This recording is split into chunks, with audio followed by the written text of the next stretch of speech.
Hey guys, on this week's episode, Woke with Wes, I want to attempt to cover something that I've been looking deep into for a couple of weeks now.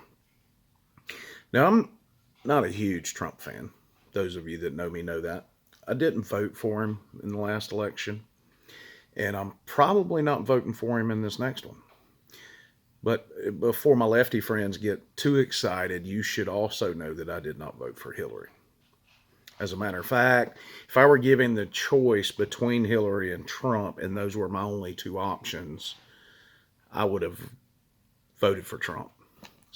But thankfully, there was a third option in the previous election, and there's one coming up. Now, as an outsider looking in, meaning ideologically, because I'm libertarian and I don't fit the mold of Republican or Democrat, but as an outsider looking in, and one of the few people I personally know left in this world who seems to look deeper than headlines shared on social media, I couldn't help but notice how the left was continuously and still continually pound Trump over everything he's ever done or does, even things that they themselves are on the record of supporting.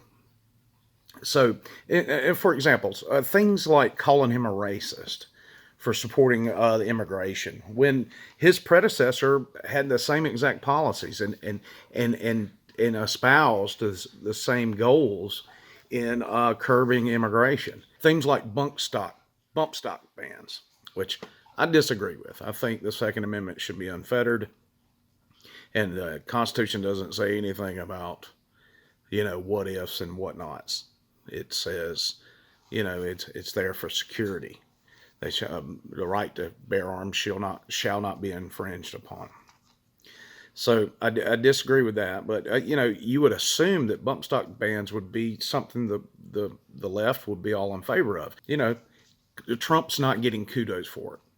Other things like sexual assault, misogyny, and the same exact or similar inappropriate behavior that Bill Clinton exhibited, and apparently still does exhibit based on the recently released documents in the Maxwell case. So, noticing all of this and noticing this barrage of Trump, that was the first clue that something was amiss. Something's going on with our society. And when the philosophy is if they are for it, regardless of what it is, even if we were for it before, then we absolutely positively have to be against it. So, and that seems to be, and I know I'm making some general sweeping generalizations about this.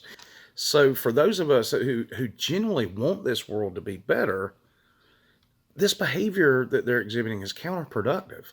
It's counterproductive to making American life better. It's counterproductive to solving the issues of today. It's counterproductive to our economy. It's counterproductive to furthering political evolution of this great experiment that is our country. So what purpose does it serve to perpetually contradict your political opponents, even when you're on the record for agreeing with a stance that they're taking? I'll tell you, one thing and one thing only. It's power. Just power for the sake of having power, because power leads to control. It yields control, and it leads to wealth. But guess what? Whether you attribute this to a Star Trek episode or whoever else, but absolute power corrupts absolutely. That's unfettered power, and we see that in the history of socialism. We see that in the history of communist nations like Cuba. You see that when one person or one group is given total control over their society, what happens when you give them unfettered control? So, coming to these conclusions, and y'all bear with me because I'm getting pretty deep here. So what I did is I began to recall Saul Alinky's rules for radicals. Now, in his writings, Alinky describes the ultimate goal is to gain power. But that's not all he said about it. He said there's interviews out there with him saying this. It's in the book. You gain power by any means necessary. And as a matter of fact, Saul Alinky said that he could bring hell together for a common objective if given the opportunity and if they followed these rules. But he had 13 rules for radicals. And he provides some of the following rules for gaining power. That I'm not going to go into every one of them. What I am going to do, however, is just go through a couple. Now, while I do that, what I'd like for you to do is to see if anything rings a bell with you and everything that is going on in today's world.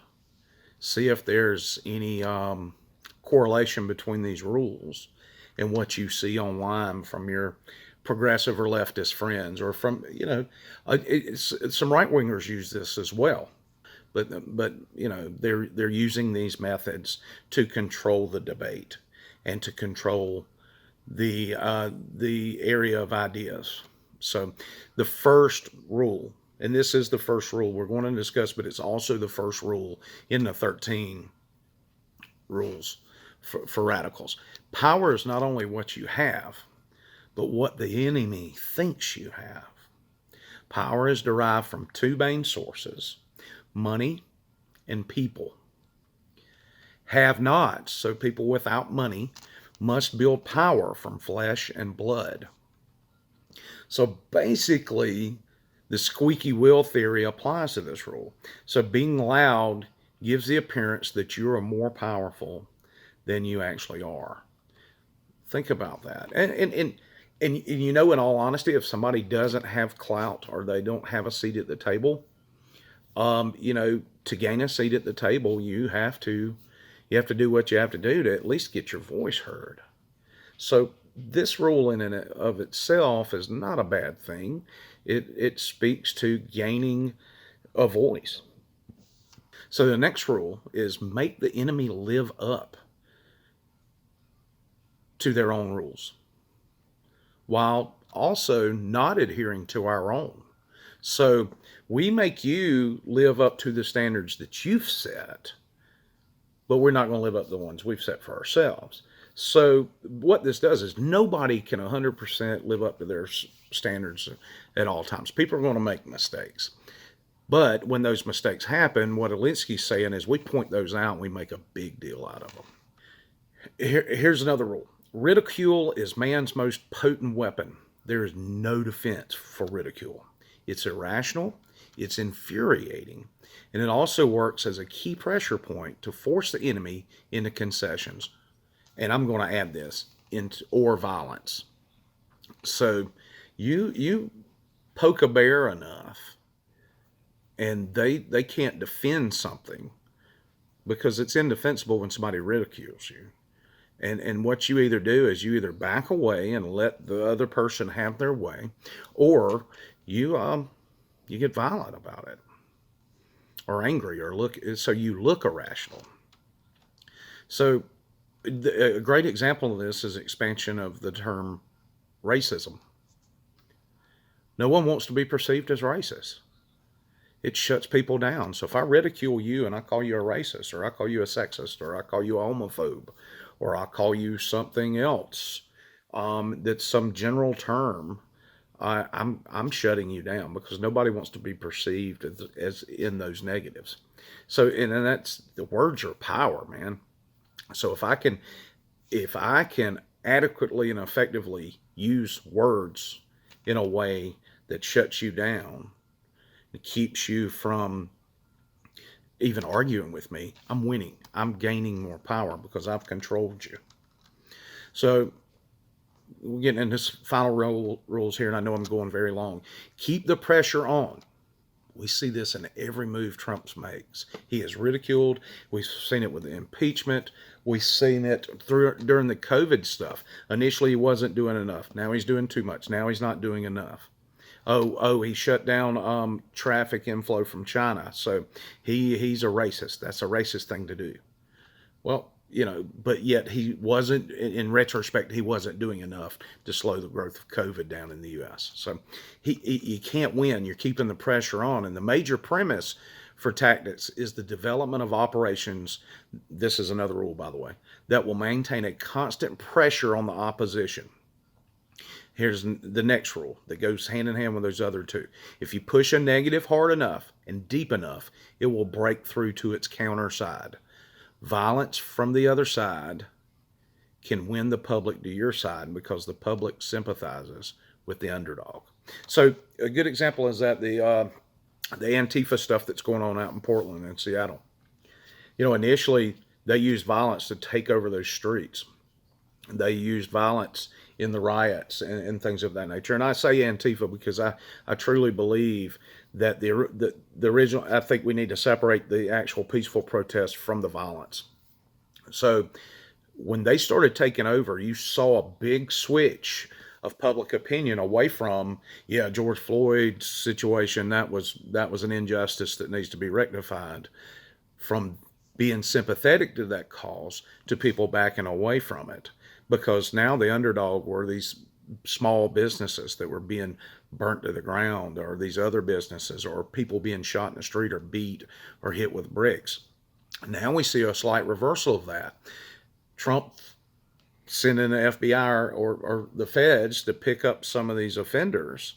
And now they are actually, the Antifa people are actually using the Alinky model against them by stating, oh, look, we're just out here peacefully protesting. Look at this mom who we didn't catch on camera throwing that frozen water bottle just a few minutes before, but now she's getting pushed to the ground and handcuffs and carried away, and she's just a mom. So it goes back to words matter and the power of information and how you can disseminate it and if you can control that. So here, this brings us to the final rule we're going to talk about today, and that's pick the target, freeze it, personalize it, and polarize it. Cut it off from the support network and isolate the target from sympathy. Go after people and not institutions. People hurt faster than institutions. Now, one way they're making a mistake is because Trump's been their target for the last 3.5, 4 years. After George Floyd, they moved that target to an actual institution. And so it's systemic racism, which is part of the entire U.S. system, apparently. So that is a departure from Alinky's rules, because, like I said, Alinky says that you should be going after individuals. And you'll notice, because of different things in the underdog situation I mentioned before with the violence and things of that nature, the momentum has actually slowed a little bit as a result. So remember these tactics. There's several others, but these are just some of them. And I challenge you to go out and do a search for Alinky's 13 Rules for Radicals, and you'll read every one of these. And there are videos out there by other people and things of that nature. But so the sole purpose behind utilizing these goals is to affect change. And they're used primarily by leftists, because Alinky was a leftist. He was a communist in the States, died in, I think it was 1971. Hillary Clinton wrote her senior thesis on Alinky's rules. Obama was a big studier of Alinky's rules, because they're both from Chicago, and several other people on the left. So, maybe next week what I'll do is I'll discuss some ways to combat these methods if you want to debate your friends online. But this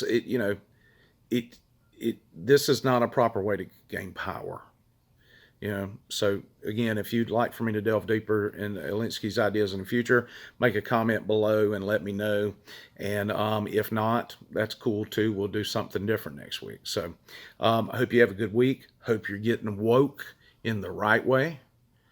And you guys take care of yourself this week. Love you, mean it. I'm Wes, and I'm out.